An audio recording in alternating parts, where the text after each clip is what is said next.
اور جب یہاں پہ بھی آیا تو مرزا قادیانی نے دیکھیں کہ وہ کہتا ہے کہ نہیں اس کی تو ضرورت نہیں ہے۔ اب یہ جو سارا اس نے حوالہ لکھا نا کہ قافلہ جنگل میں جا نکلے، پانی نہ ہو کہیں، لوگ درختوں کے پتے کوٹ کوٹ کے جو ہے ان کا پانی نکالیں، بمشکل قطرہ قطرہ جو ہے وہ ملک میں ٹپکائیں تاکہ وہ ان کو موت نہ آ جائے، تو یا پھر جو پہاڑ کے دامن میں جو ہے پتھروں کو توڑ کر ان کے سے جو ہے کنواں یعنی کھودا، بڑا مشکل کام ہے نا اس طرح۔ اور اگر ریگستان میں بڑی مصیبت سے 100 ہاتھ کنواں کھودا جائے تو یعنی بڑی گہرائی تک جا کے تو برآمد ہوتا ہے جہاں دریا جاری۔ اب کہتا ہے کہ جب جہاں دریا جاری ہو، اب یہ جو ساری تحریر ہے، کیا وہاں بھی ان تکالیف کو اٹھانے کی ضرورت ہے؟ بس شکر کرنا چاہیے اس وقت خدا نے پہاڑ کی چوٹی پر سے مصفا اور شیریں پانی کا چشمہ، یا اب یہ سارا جو لکھ کے نیچے یہ جو لائن لکھی ہے اس نے، جو ہائی لائٹڈ یہ عبارت ہے، تو اس کا مطلب یہ ہے کہ یہاں پہ مرزا قادیانی اپنے آپ کو یہ سب اس نے جو تمیز باندھی وہ اپنا آپ کو ثابت کرنے کے لیے کوئی بہت بلند اور خاص بندہ اور اللہ تعالیٰ کا وہ جیسے کہ اپنے آپ کو رسول اور نبی کہتا تھا، ان سے بھی بڑھ کے کہہ رہا ہے۔ مطلب وہ تو اپنے منہ سے نہیں کہتے تھے جو اللہ کے سچے انبیاء، لیکن یہ مرزا قادیانی کیونکہ جھوٹا کذاب تھا تو یہاں پہ اب یہ جو ہے ساری جو اس نے لکھا ہے کہ لوگوں کو، یعنی کہتا ہے کہ آج کے دور میں جو وہ ذکر کا پوچھا گیا اس کے بعد اس نے یہ جو ساری بیان کی مثال، تو کہنے کا اس کا یہ مطلب ہے کہ آج کے دور میں کوئی ذکر یا مجاہدے یا عبادات یا ان چیزوں کی کوئی کہتا ہے اتنی مشکلوں میں جو کی جاتی ہیں، یعنی پڑھ کے صحیح صحیح رات جو عبادتیں اور چلے اور یہ وہ، تو ان کی ضرورت نہیں ہے۔ کہنے کا مطلب یہ ہے کیونکہ اب کہتا ہے کہ جو ہے میرے جو مرزے کا خدا ہے یا لاش اس نے بھیج دی ہے مجھے، یعنی پہاڑ کی چوٹی پر سے مصفا اور شیریں، یعنی کہنے کا یہ مطلب ہے کہ جب لوگوں کو صاف اور شیریں چشمے کا پانی میسر ہے تو ان کو کیا ضرورت پڑی ہے کہ وہ یہ جو ہے درختوں کے پتے کوٹ کے یا کنویں کھودیں یا ریگستانوں میں کھودیں یا پھر یعنی کہ چشمہ جو ہے وہ کہتا ہے وہ جاری ہے، تو اس لیے وہ اس کو جو ہے ان کو ضرورت نہیں ہے۔ اور یہ جو تمام جو چیزیں ہیں یہ جہالت اور ناشکری کی علامت ہوگی اگر مرزا قادیانی کہتا ہے کہ میرے ہوتے ہوئے لوگ ان چیزوں میں پڑے، یعنی یہ ذکر کریں اللہ تعالیٰ کا ذکر ہی ہے نا، یہ جو نفی اثبات ہے یہ بھی جو ہے ایک طرح سے جو ہے وہ اللہ تعالیٰ کے ذکر میں ہے، تو وہ کہتے ہیں ان چیزوں کی ضرورت ہی نہیں ہے۔ اور دوسرا کہہ رہا ہے کہ وہ جو ہے وہ شرع سے اور اسماء حسنہ سے ثابت نہیں ہے، تو مرزا قادیانی کے تو اپنے کئی الہام اور اس نے جو پیش کی شریعت وہ کون سے جو ہیں ہمیں قرآن حدیث یا اسوہ حسنہ میں کہیں ملتے ہیں؟ وہ بھی نہیں ملتے ہیں۔ لیکن مرزا قادیانی جو ہے اس کی عادت تھی جو اپنی باتوں کو جو ہے وہ جہاں پہ کوئی اعتراض اٹھاتا ہے تو کہتا ہے مجھے تو میرے خدا نے کہا ہے، میں تو خود سے نہیں کہتا۔ اب یہاں پہ جو دوسرے جو انبیاء کرام کے حتیٰ کہ معجزات کا بھی انکار کرتا ہے، اور جو اللہ کے خاص ولی ہیں، ولی اللہ ہیں، ان کے جو تھے طریقوں کا بھی یہ انکار کر رہا ہے، اور جو اپنے آپ کو جو ہے ان سب سے اوپر پہنچا کے کہتا ہے کہ میں جو ہوں اس وقت ان سب سے ہوں وہ اعلیٰ، اور کسی کو کوئی ضرورت نہیں ہے جب تک، مطلب کہنے کا یہ ہے کہ جب میں موجود ہوں تو ساروں کو چاہیے کہ آ کر جو ہے وہ میری مطلب مجھے مانے، میری جو بیعت کریں اور جو کچھ میں کہوں ویسا وہ کریں، ان کو باقی چیزوں کی کہتا ہے ضرورت نہیں ہے ان تکلیفوں میں پڑنے کی۔ تو یہ کہنے کا سارا اس کا یہ مطلب ہے۔ اور نیچے یہ جو لکھ رہے ہیں خاکسار، یہ تو بیچارے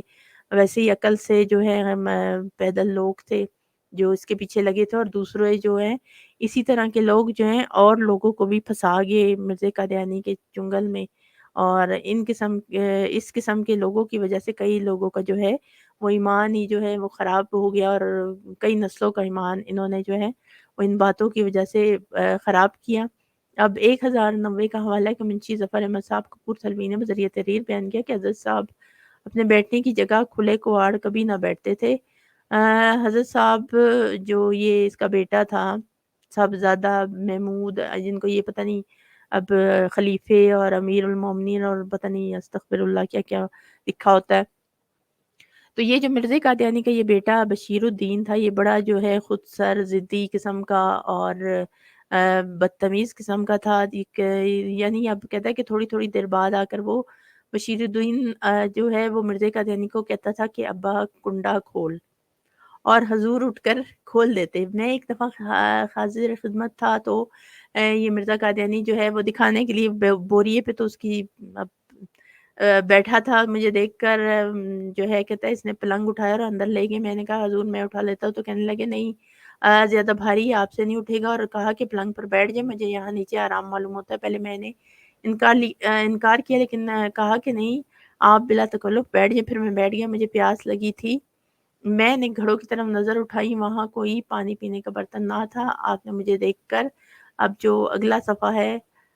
اس پہ یعنی صفحہ نمبر 71 اور حصہ جو ہے وہ چہاروں میں، تو کہتا ہے کہ کہا کہ آپ کو پیاس لگی ہے، میں لاتا ہوں۔ نیچے زنانے سے جا کر گلاس لے آئے، پھر کہا ٹھہریے، پھر نیچے گئے اور وہاں سے 2 بوتلیں شربت کی لے آئے جو منی پور سے کسی نے بھیجی تھی۔ بہت لذیذ شربت تھا، اور فرمایا ان بوتلوں کو رکھے کئی دن ہو گئے ہیں، ہم نے نیت کی تھی کہ پہلے کسی دوست کو پلا کر خود پئیں گے۔ پھر مجھے یاد آ گیا، چنانچہ گلاس میں شربت بنا کر مجھے دیا۔ میں نے کہا کہ پہلے آپ یعنی مرزا قادیانی کو کہا کہ خود تھوڑا سا پی لو تو پھر میں پیوں گا، تو آپ نے ایک گھونٹ پی کر مجھے دے دیا، میں نے پی لیا۔ میں نے شربت کی تعریف کی تو اس پر کہا کہ ایک بوتل آپ لے جائیں اور ایک باہر دوستوں کو پلا دیں۔ تو آپ نے ان 2 بوتلوں میں سے وہی ایک گھونٹ پیا ہوگا، اور میں آپ کے حکم سے کے مطابق بوتلیں لے کر چلا آیا۔ اب یہ مرزا قادیانی کا یہ جو سارا حوالہ ہے، اب یہاں پہ دیکھیے کہ وہ جو مرزا قادیانی کا بیٹا ہے وہ اس کی جو تربیت ہے وہ کس قسم کی ہے، اس کے بولنے کا طریقہ دیکھ لیں، اور اس کا جو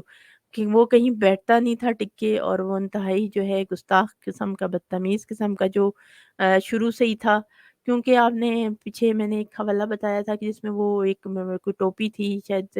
مرزا قادیانی یا پتہ نہیں کس کی تھی گھر میں، جو سر پہ اس کو جو ہے پاؤں میں اس طرح ٹھوکریں مارا تھا جیسے فٹ بال وغیرہ کو ماری جاتی ہیں، تو پھر یہ جو ہے وہ اس کو بنا بنا کے بڑی خوشی سے حوالے لکھ رہے۔ پھر ایک اور جگہ وہ شاید باداموں کا ذکر تھا کہ وہ بادام رکھے تھے تو اس نے سارے مٹھیوں میں بھر کے اچھی طرح اٹھا لیے، تو پھر اس کو بھی بڑی خوشی میں انہوں نے لکھا کہ پھر حضرت صاحب نے یہ کہا تو وہ، یعنی یہ مرزا قادیانی کا جو بیٹا تھا یہ انتہائی بدتمیز قسم کا تھا،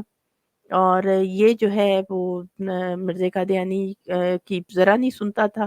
اور گستاخیوں میں تو یہ مرزا قادیانی سے بھی 2 ہاتھ آگے تھا، اور مرزا قادیانی جو ہے وہ اپنی بیوی سے اور اس قسم کی جو اولاد تھی ان سے بڑا جو ہے وہ ڈرا کرتا تھا، بلکہ اس کی چلتی ہی نہیں تھی ان کے اوپر، تو وہ جو ہے سارا دن یہ اس کا یہی کام تھا۔ اب یہ جو دوسرا بندہ ہے جو یہ منشی ظفر احمد کپور تھلوی، اب ان کو دیکھ لیجئے کہ یہ ہم تو مرزا قادیانی کو جانتے ہیں کہ وہ کذاب تھا اور جھوٹا انسان تھا، تو لیکن یہ جو قادیانی ہیں جو یہ بقول ان کے ہم یہ جو مرزا قادیانی کے جو ان کے بقول جن کو یہ صحابی کہتے ہیں، یہ تو مرزا قادیانی کو نبی رسول اور مسیح اور امام مہدی مان کے بیٹھے ہوئے ہیں، تو ان کے نزدیک مرزا قادیانی کی یہ عزت ہے کہ مرزا قادیانی نیچے وہ بیٹھا ہوا ہے فرش پہ، اور یہ جو ہے پلنگ پہ چڑھ کے بیٹھ گیا ہے، اور پھر مرزا قادیانی جو ہے اس کی خدمت کر رہا ہے، کبھی پانی کبھی شربت لا رہا ہے، کبھی بوتلیں دے رہا ہے اس کو شربت کی، ساری اٹھا کے دے دی۔ تو مرزا قادیانی کا آپ دیکھیں تمام حوالوں میں آپ کو یہی کچھ نظر آئے گا کہ جو اس کے چیلے چمچے تھے مرزا قادیانی نے ان کو ساتھ اسی لیے رکھا ہوتا تھا، وہ صرف ان کو کھلا پلا کے جو ہے وہ روانہ کر دیتا تھا، اسی طرف لگائے رکھتا تھا کہ کہیں وہ کوئی ایسا سوال نہ پوچھ لے، کیونکہ مرزا قادیانی کو آتا جاتا تو کچھ نہیں تھا، اس نے تو تعویلات کر کے جو ہے وہ چیزوں میں حتیٰ کہ قرآنی آیات احادیث میں تعویلات کر کے جو ہے کچھ چند چیزیں اس نے پڑھی تھی تو وہ بتا دیا کرتا تھا، باقی تو اسے کچھ پتہ نہیں تھا، تو وہ ان کو اسی کاموں پہ لگایا ہوتا تھا، کھانے پینے پہ، کبھی بھنی ہوئی ران دے رہے، کبھی کھانے کے لیے قیمہ بھرے کریلے، کبھی آپ دیکھیں پیچھے سارے حوالوں میں بس وہ یہی ہے، اور یہ سب کھا پی کے اور مرزا قادیانی کو الٹا پیسے بھی دے کے جو ہے وہ چلے جایا کرتے تھے، تو یہ ان کے حالات تھے۔ اب 1091 کا حوالہ ہے کہ ظفر احمد منشی ظفر احمد کپور تھلوی نے بذریعہ تحریر بیان کیا کہ ایک دفعہ حضرت صاحب لیٹے تھے اور سید فضل شاہ صاحب مرحوم جو ہے وہ مرزا کے پاؤں دبا رہے تھے، اور حضرت صاحب کسی قدر سو گئے، اور فضل شاہ صاحب نے اشارہ کر کے مجھے کہا کہ یہاں پر جیب میں کچھ سخت چیز پڑی، میں نے ہاتھ ڈال کر نکالی تو حضور کی آنکھ کھل گئی، آدھی ٹوٹی ہوئی گھڑے کی چپنی اور 1-2 ٹھیکرے تھے، میں پھینکنے لگا تو مرزا نے کہا کہ میاں محمود نے کھیلتے-کھیلتے میری جیب میں ڈال دیا، ہم پھینکے نہیں، میری جیب میں ہی ڈال دے کیونکہ انہوں نے ہمیں امین سمجھ کر اپنے کھیلنے کی چیز رکھی ہے، وہ مانگیں گے تو ہم کہاں سے دیں گے، پھر جیب میں ڈالی۔ یہ واقعہ میرے سامنے کے مولوی عبدالکریم مرحوم نے بھی اس کو حضور کی سوانح میں لکھا ہے۔ اب یہ ہے حوالہ یہ جو مولوی عبدالکریم ہے، اس نے مرزے کی ایک اس میں اینٹ کا لکھا ہے، اینٹ تھی۔ اب یہاں پہ جو گھڑے کی چپنی اور ٹھیکرے یعنی جو گھڑے کے کوئی ٹوٹے ہوئے گھڑے جو ہوتے ہیں یا سراہی وغیرہ اس طرح مٹی کے برتن، ان کے جو ٹھیکرے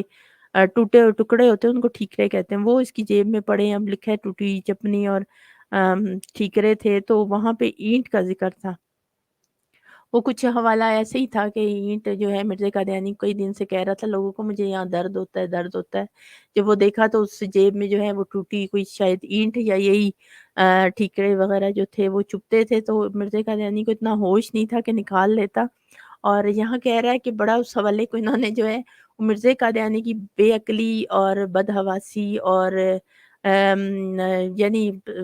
اس کا دماغ اتنا گم ہوتا تھا کہ اس کو ہوش نہیں ہوتا تھا، اس کو انہوں نے بڑے جو ہے اس کی روحانیت کے اس میں بنا کے حوالہ ڈال دیا ہے۔ تو یہاں پہ جو یہ کہہ رہا ہے کہ مرزا قادیانی کو انہوں نے امین، اب یہ مرزا قادیانی کا یہ بے وقوفانہ حوالے ڈال کے اس کو امین اور صادق اور امین ثابت کرنے کی کوشش کر رہے ہیں۔ حالانکہ مرزا قادیانی نے جو ہے وہ براہین احمدیہ کے 5 حصے لکھ کے 50 حصوں کے لکھنے کا وعدہ کیا اور پیسے لے لیے لوگوں سے، بڑی بڑی رقمیں، یہ نہیں چھوٹی موٹی، بڑی بڑی رقمیں لی۔ اچھے خاصے جو کوئی امیر لوگ تھے نواب اور اس طرح کے، انہوں نے اس کو بڑی رقمیں دی، کیونکہ اس نے لکھا تھا کہ میں اسلام کے اشاعت کے لیے کوئی 300-400 دلائل لکھوں گا، تو لیکن لکھی اس نے 5 کتابیں اور کہا کہ وہ پورا اسی میں نے لکھ دیا، حالانکہ اس میں ایک بھی دلیل نہیں۔